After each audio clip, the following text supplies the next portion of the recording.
Alright, once again, Rasaul Unfiltered. So, ano na siguro tayo ngayon, no? Day 9, parang ganon, no? Consistency sa YouTube channel natin. Ano lang, short video lang about dun sa nagtanong. Actually, text ito eh. Sabi nung kasama ko, bakit daw unfiltered yung pinangalan ko sa YouTube? Kasi ano yata, gagawa din yata siya ng YouTube channel niya.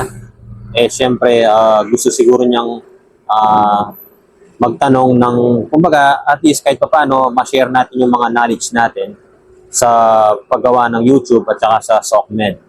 So, unfiltered, yung naging inspired ko doon is yung sa flip top. Kung nandun kayo ng flip top, yung unwritten. So, sa flip top, kapag sinabing unwritten, yun yung impromptu. Impromptu na talakayan na ginagamit yung bilis ng isip para makapag-create ng pinagsama-samang salita na bibigkasin nila ng may rhyme, may multi, parang ganon. So ako naman bilang isang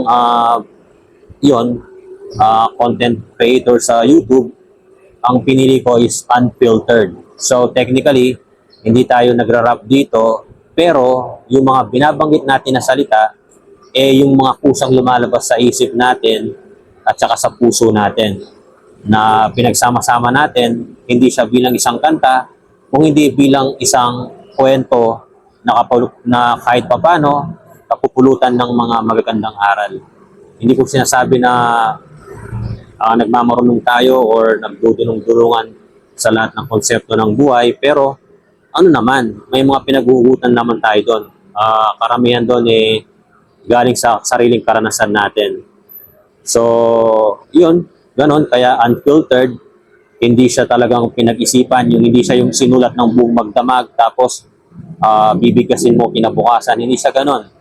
Ang nababasa yung content dito, napapanood yung content is, yung araw na yun mismo, doon ko lang siya pinaglaanan ng pansin dahil by heart siya at saka galing talaga sa ulo, kaya kaya nating i-deliver ng paulit-ulit nang hindi nakakamali.